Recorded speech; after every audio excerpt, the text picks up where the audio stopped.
Hi guys, welcome to TCR, the Crouch Ranch. Today I'm going to show you how I make my very fabulous scones.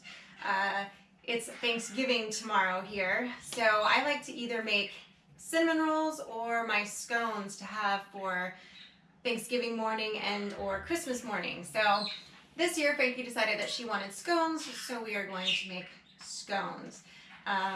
I do them a little bit differently than the original recipe, mainly when it comes to the glaze.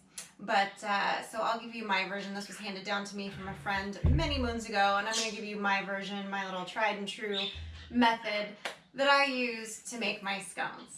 So let's get cooking. But first, I think I'm going to need an assistant. So I'm going to have Frankie help me today with making these scones. So come here, sweetie. Yay. Yay.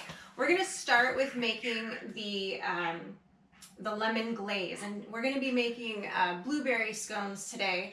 And I've done these all different ways. I have substituted the blueberries for cranberries. I've done oranges. I've done chocolate scones. Those are really good, right? I've done a bunch of different varieties. Basically anything that you could put in muffin form, you can put in scone form. So today blueberries won, so we're going to do blueberry. Okay, so I've got some of my items out here. I first want to go ahead and zest one lemon. You're going to set this aside for later. This is again for your glaze that's going to go on top after. The nice thing about this glaze is that you can make it ahead. I've used it on lots of different things. In fact, there's a Christmas cake that I make that I'll probably do a video on that I put this on top of, and it's very much a crowd pleaser. This is one of Frankie's favorite things that I make. She loves lemon, so anything that has lemon is a winner. Or even just raw lemon, I'll eat it. That's true. That is true. So I'm going to zest this whole lemon as much as I can. Now I make a triple batch of the icing, or the glaze as we call it. Because number one, it's the best part of anything. Cake in any form is simply a frosting support unit. So I'm all in favor for getting as much frosting into as little space as possible. I don't like these little neat dainty drizzles. I want the whole top coated in the glaze. That's how I roll. So, you know, if you're against that, then you're a communist. Although it's aesthetic when it's like that, when it's like the small It's ones. aesthetically pleasing. It's aesthetically pleasing. Yes. But when it's all covered, it's more delicious. It is more delicious, I agree. So we're going to set that zest aside for now. And we are going to cut our lemon in half.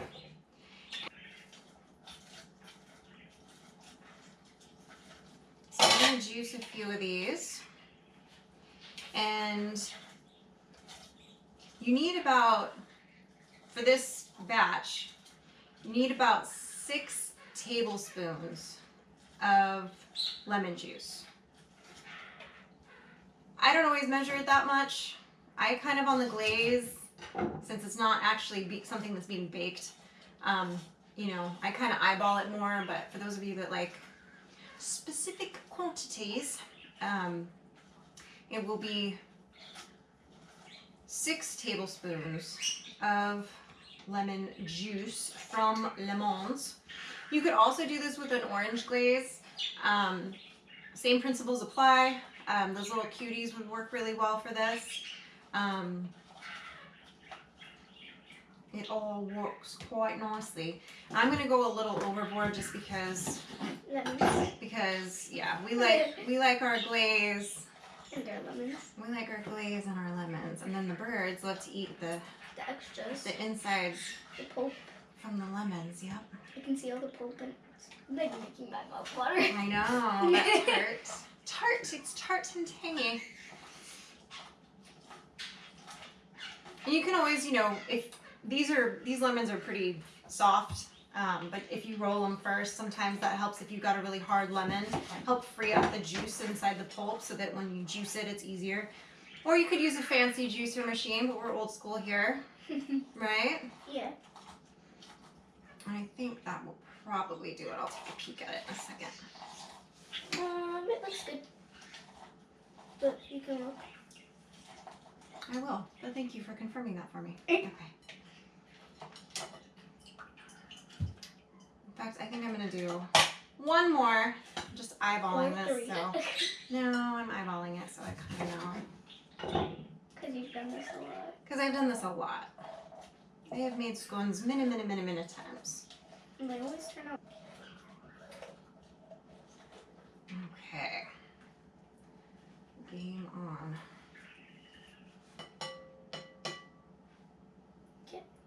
Okay, so I'm gonna clean up my little mess here, and then we're gonna move on to stage 2.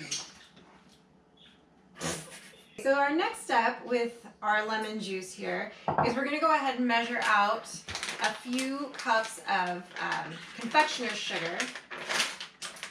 And I know. Everywhere. I was like, what? Scarface up in here. So we're gonna do, again, I mentioned we're doing a triple batch because that's how I roll. So this is gonna be 6 cups of confectioner's sugar. And you do want to make sure that you sift this because otherwise it will be a hot mess. So here, I know you have to do this part. Pour it in. There's one. Here, hold it and grind it. Figure out your life. There you go. What if I don't want it?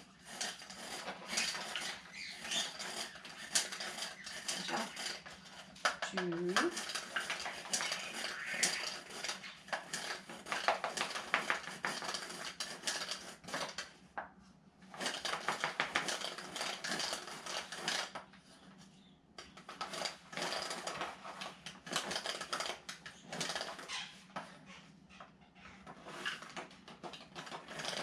Basically the whole bag.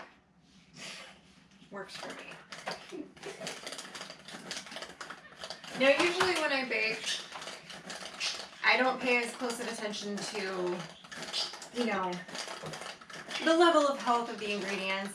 But if you can find some, you know, non-GMO organic sugar and things like that, it doesn't hurt to incorporate it if you can, as I've done today. Good job. You want to take over here? Yeah, sure. Alright.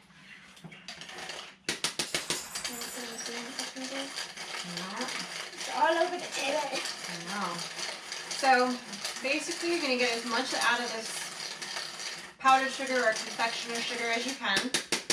You'll be left with the lumps. You know, kind of switch directions a few times, all that good stuff. Look.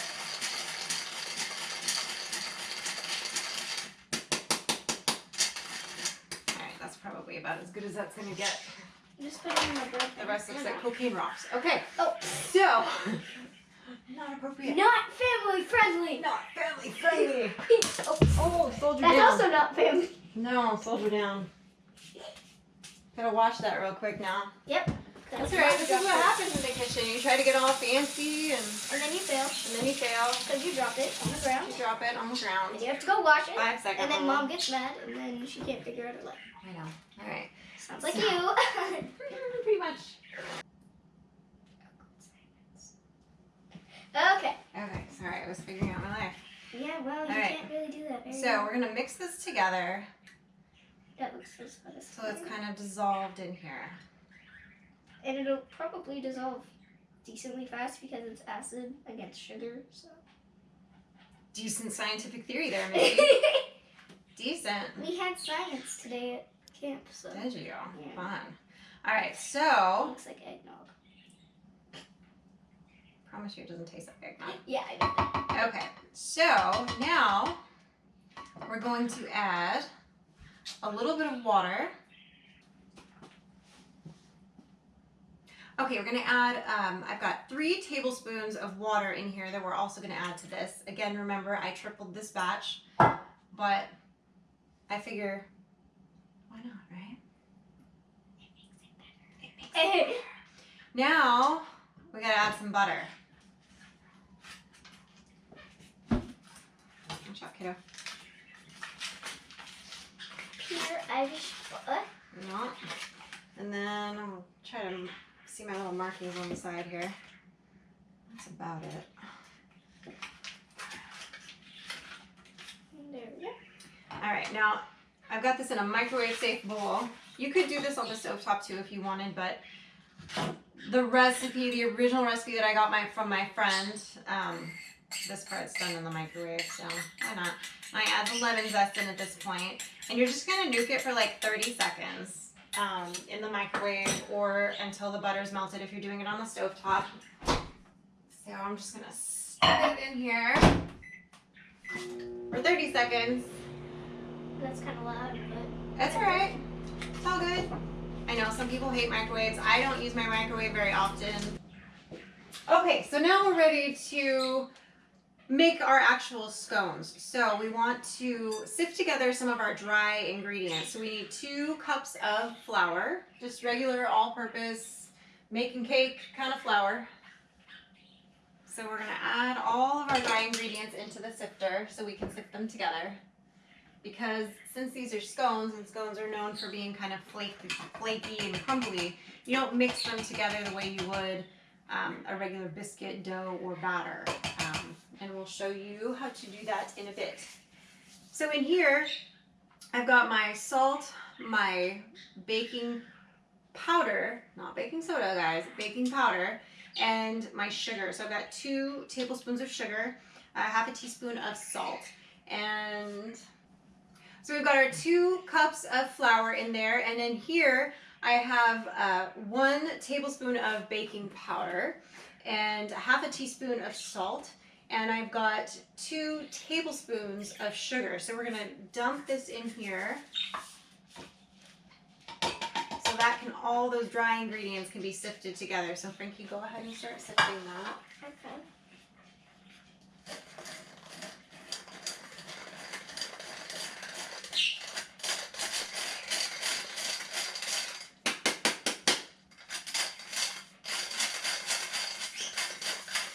Good job. All right, go ahead and put that off to the side.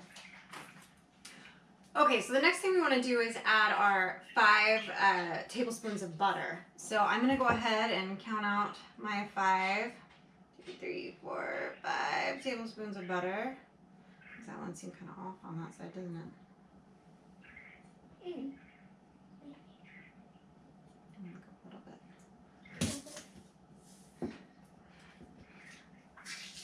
Okay. And you want your butter really, really cold when you do this because you want those hard chunks. That's part of what's going to get you that crumbliness in the scone, is having that really, really, really ice cold butter. So you're going to wait till the last second to take it out. And you're going to cut it into some little coarse chunks. And you're going to start mixing it in to your dry. And however you like to do it, after you do it a few times, you'll kind of, get a feel for it. But I like to just kind of chop it up into some random pieces and throw it in.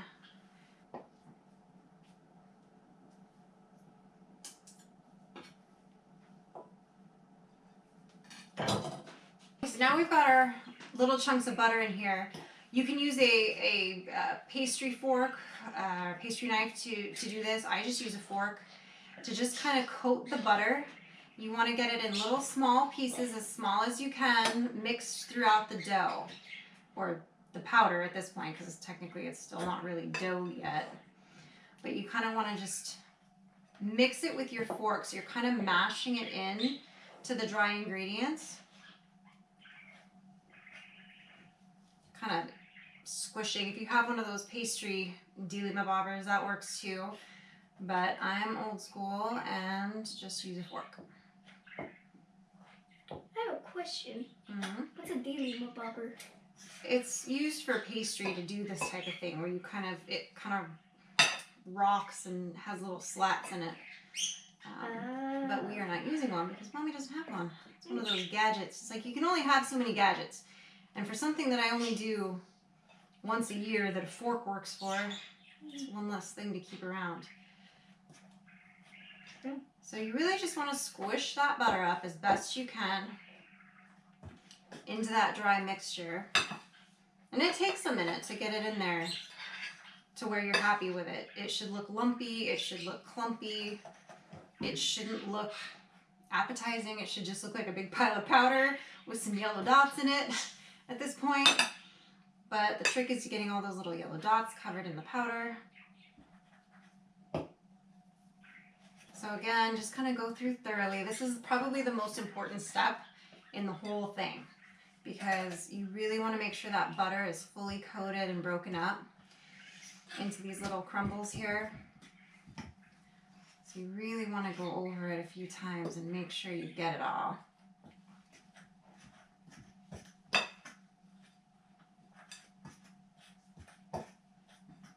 Okay, I think this is mixed in about as well as it's going to be. So the next thing you want to do is make what's called a well in the center. So you've got all your ingredients. And my oven's up to temp. Thank you, oven. Same day now. There we go. To kind of make a well in the center, you're going to take a cup of heavy whipping cream, and that's going to get poured in and mixed into this. Go ahead and pour this in. And we're going to mix it in, but you want to make sure that you don't over mix it because again, we want that clumpiness. We want that scone feeling. So you're just going to kind of bring the powder into it and work it around. Kind of slowly working it in. And yes, I'm still using a fork for this part because you don't want to over mix it. And once you get it to a point that you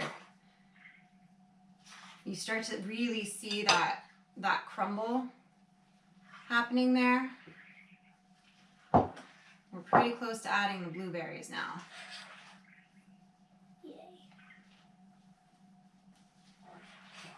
Oops, soldier down. So it's very important that you don't stir it and squish it. You just kind of want to fold it into each other. Now we want to fold in those berries. So I've got some lovely blueberries here. And you do want to use fresh fruit. You don't want to use dried. You're going to want to use about a cup. And I already washed these before for those of you that are about to make comments. Calm down. I like a little extra. All right. Now we're just going to fold these in. You want to try not to break your fruit and bruise it because it'll, especially with the fruits like blueberries, raspberries, blackberries, cranberries, that'll bleed into your scone. And you don't really want that. I mean, it's not the end of the world, but some people get really particular about how their baked goods look, how presentable they are. I personally am more of the mindset of if it tastes good, then that's what matters. So, but you do just kind of want to fold this in. Trust me with everything. Right? As long as it tastes good, I'm fine. Just kind of get these berries incorporated as best you can. And they are going to look like this isn't mixed. It's going to look like you've got a bowl of cottage cheese and blueberries is really what it's going to look like. And that's normal. That's correct. That's how it should look at this point. Should look pretty much like a hot mess. Okay, so our next step is I've got some flour out here, okay? And I'm going to dump this out and we're going to shape them now. So, and again, this is going to be loose. It's going to kind of fall a little bit. That's normal. You're going to kind of have to compress it together, and you'll see what I mean here once we get this part rolling.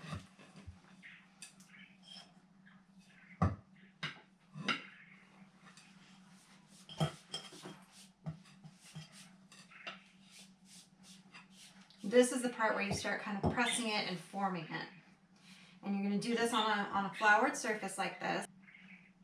All right, so we want to shape this into a rectangle. And you're going to see you're just kind of basically lightly pressing your clumps together is really all you're doing. And you kind of have to spread it out a little bit. You can cut these in different shapes. You can kind of do the corner triangle. You can do, if you want to use a biscuit cutter, you could try to do it that way. If you wanted them more like round, or you could do little globs of them if you wanted them that way. Totally up to you at this point how you'd want to actually kind of frame them out as far as what their shape is going to be like. But you just kind of want to get it in whatever shape you want it at and a consistent thickness throughout. A little too much flour over there. That's all right. It's not gonna hurt anything. It's not. I promise, it's not.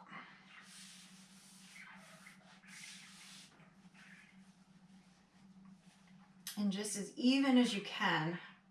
Always tends to want to be thicker in the middle, so you kind of want to bring it out a little bit.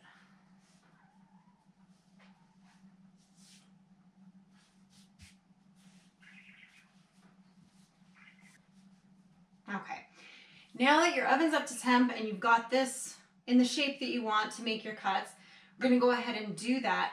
You also want to have a little bit of extra whipping cream.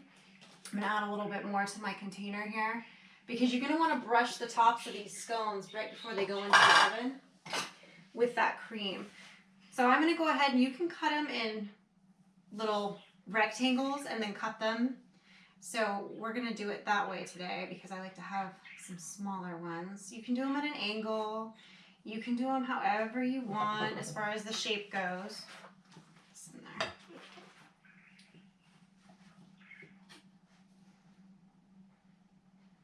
And you're going to carefully transfer them over to your ungreased cookie sheet.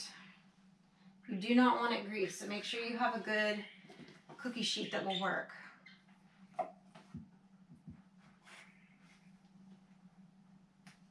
So I like to cut them kind of in little triangles, or little rectangles, and then kind of in half, so it's a little bit of a diagonal, almost a triangle, you know.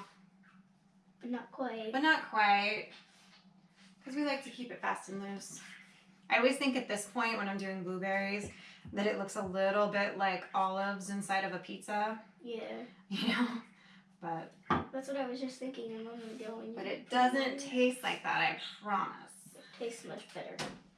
And these are not going to really spread out. So yes, you want them to have some room, but it's not like with cookies or you know, other things that are going to really expand as they cook. These don't do that so much. There's no eggs in these. Yes, there's a little bit of dairy with the cream, of course, the heavy whipping cream, but you can thank the English for that. It's their recipe. So, and if you don't like your scones as crumbly, overwork the dough. Totally doable. If you like them to be a little bit more dense, a little bit more held together, more of like a muffin, you can add, you know, you can mix a little bit more or add a little bit more milk, or the cream rather, and that works just peachy fine. So you just want to brush the tops with this cream. That just keeps them cooking consistently, gets them that nice golden color, similar to doing like an egg wash. Try not to get too much on your tray because it will kind of burn if it's just right on the metal of your tray. You do want to kind of just keep it onto the corners and stuff of your scone, spray it onto your child, whatever, and kind of get them coated as best you can. Not too much, you don't want them drenched, but you do want like a nice, you know, nice decent amount covering the tops of each one and the sides that are exposed a little bit, just so that they cook the way you want. Kind of like a light glaze? Well, more of like an egg wash, because this is going to cook out and you won't see it when they're done. Really well too, if for whatever reason, if you were having trouble with your butter, or if your scones are extra crumbly to the where they're not even staying in their form, this will kind of help them stay a little bit too if you're really struggling. If it's your first time making them, it does take a little bit of practice to get the consistency right on these. Got a rogue blueberry I'm trying to pop back in there. Like this one on the end here got a little bit unhappy, but there we go. All right, so I'm going to stick these into the oven at 400 degrees for, you know, everybody's oven's a little bit different, but it should take about 15 to 20 minutes. Put it in the oven, and I'm going to set my timer. I'm going to check them in 10. Try not to burn my hand as I do this, because I can't open the oven all the way since we're filming. Yep. Cool. So I'm going to set my timer for 10. They should take between 15 to 20 minutes to cook, but I like to keep an eye on them. So I'll check them in 10, see how they're coming along, see if maybe a corner somewhere needs a little bit more cream gushed over it, and then we'll take them out when they're done. Okay, so I just pulled these scones out of the oven, and I actually ended up letting them bake for an additional 5 minutes, so it ended up being closer to 25 today, and that happens. Ovens vary. So I'm going to go ahead and take them off of here and move them onto the cooling rack so that they can simmer down and be ready to put the glaze on. I like to put the glaze on when they're still warm, not quite right out of the oven. I'm going to let them sit for a little bit before I put the glaze, just because otherwise it'll just drip all over it and make a mess. But And you've cleaned up a lot of those. well, that's what happens when you're cooking. You gotta clean messes up as you go. Yep. We're still trying to teach Daddy that, aren't we? Easy now. Easy now. I knew the peanut gallery would pipe in on that one.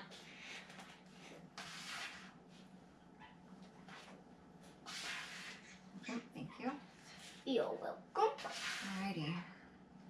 So now we'll let these sit for a little bit and let them cool down. Let them cool down. And then I've got my glaze out of the fridge. It's perfectly cooled. It's going to be amazing on there. So we'll give these just a few more minutes to cool down, and then I'll show you how I like to coat them in the glaze. And I like to do a couple coats of it to really like let it coat it, let it cool down, put another coat on. I'm telling you, anything that is like a baked good is simply a vehicle for frosting, okay?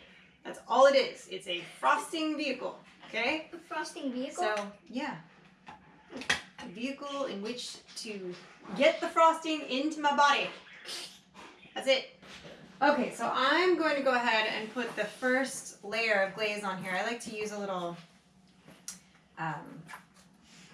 basically like a meat brush that you'd use if you were basting meat, and just kind of glob it on there. And some of it's going to drip off. It's going to, it's going to do its thing. It's a rogue blueberry again.